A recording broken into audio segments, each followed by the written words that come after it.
Hello again, everyone. Edwin Learnard back once again.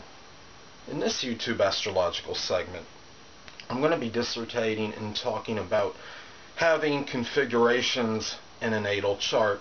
Now, configuration in a natal chart, by definition, it's an aspect pattern of three or more planets that produce a certain figure or formation in someone's natal chart.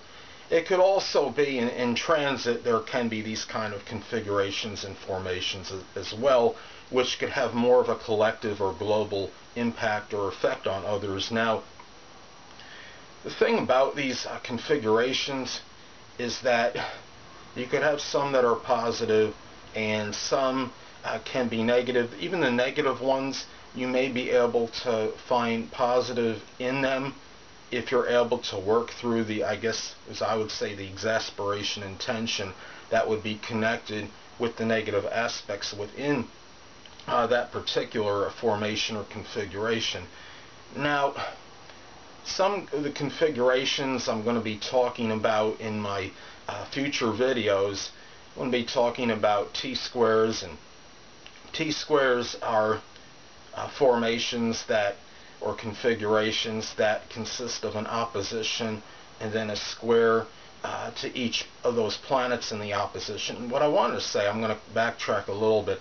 In the formations or configurations, it's discretional and subjective.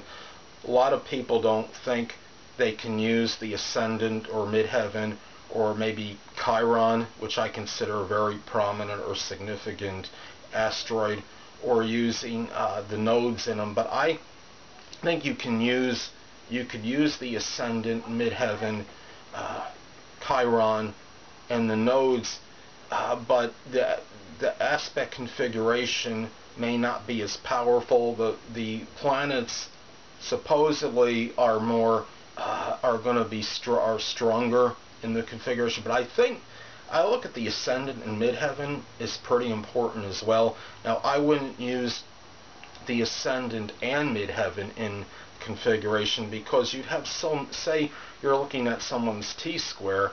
Now, if you're going to use the ascendant and midheaven, you're going to have an awful lot of squares that are made from the ascendant to the midheaven, and because of that you would have so many more T-squares, for example, and it would make that configuration not really that distinct or unique. So for that reason, I would use one of, you don't use both, but use you could use one or the other in an aspect configuration.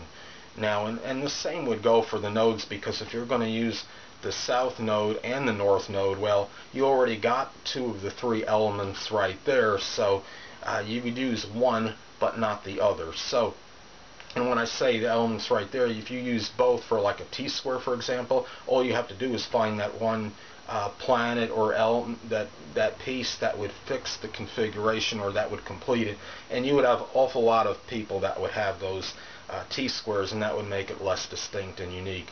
But another thing, people, is if you look at let's say the T-squares, those can be, I look at them as more negative than positive, because the T-squares have the opposition to them. As I stated before, you have the square from a third planet or energy or element, making that, I guess you could say, making a square to those points of the opposition, those influences.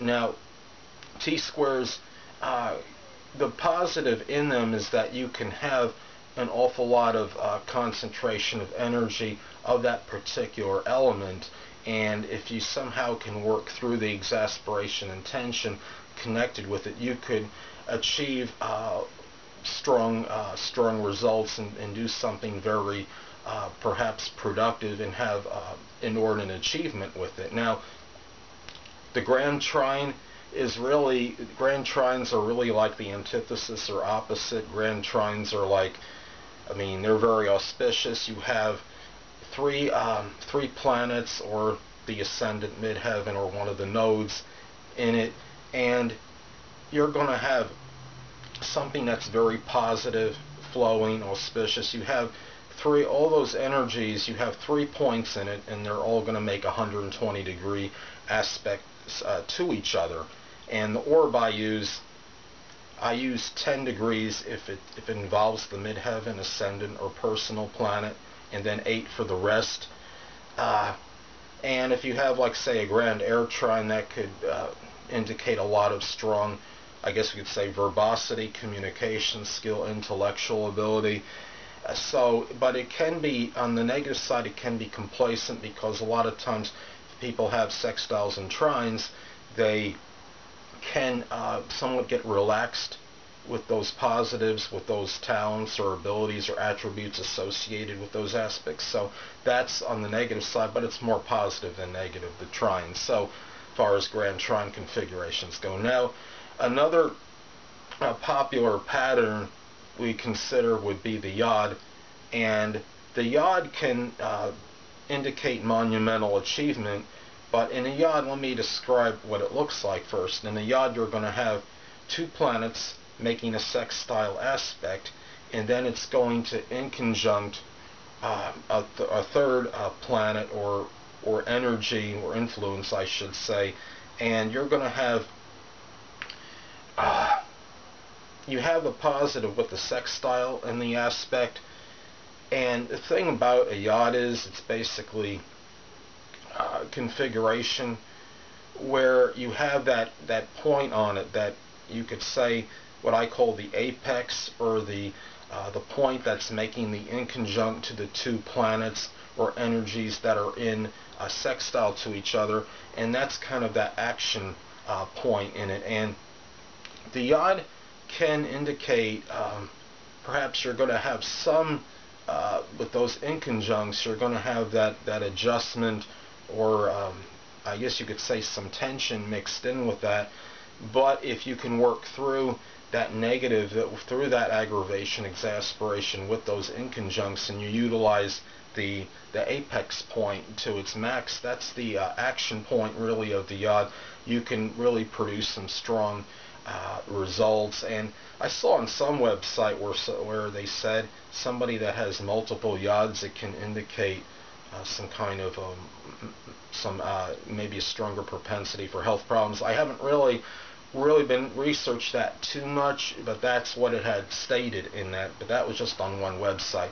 Now, a grand cross is it can be a very powerful configuration, and that consists of 2 oppositions and 4 squares, and it can indicate a lot of crisis, upheaval, aggravation, exasperation. The person may go through a lot of tumult and a lot of crisis. And we look, and remember when that Cardinal Grand Cross took place last year, many of you may remember I did that video on how it impacted former LA Clipper owner Donald Sterling, who had in his solar chart had a Cardinal Grand Cross, and that basically had the transiting Cardinal Grand Cross had overlapped his own.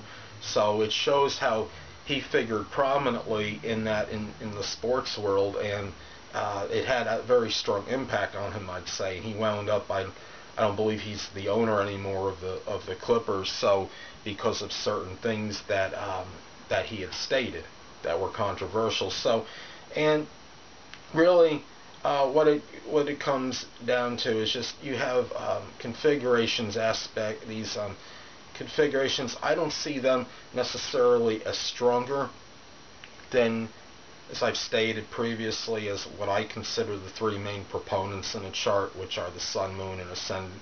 But they can be pretty powerful, and the more and the tighter the aspects are within the configuration, the more pronounced or stronger impact or effect I believe it would have on someone. Now, another common pattern is fairly basic one, is the stellium, and that consists of you get various definitions on this.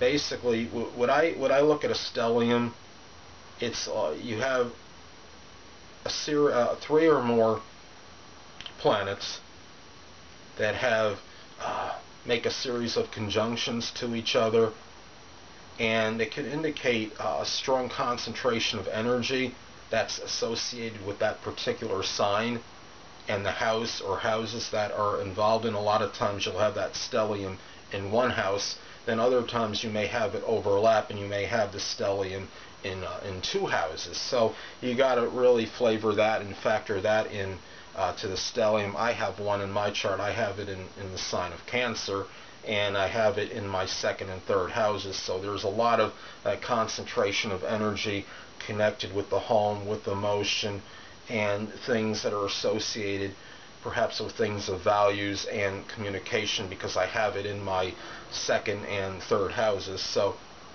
these are patterns, or these configurations are very interesting, I think, and I'm going to enjoy talking about them as this video series progresses. Now, anyway, people, that'll conclude this YouTube astrological segment for configurations in a natal chart. And stay tuned next time, where I'll be dissertating and talking about having a cardinal T-square in a natal chart. Two things I want to get with you on before I head out. Firstly, the stars may impel but do not compel. And secondly, never isolate any single astrological element, aspect, planetary placement, position, configuration, influence, or what have you, and make an analysis of a person, astrologically speaking, based on this alone, because a person astrologically is the sum of all their components in their natal chart and not just one. Until next time, people, stay well.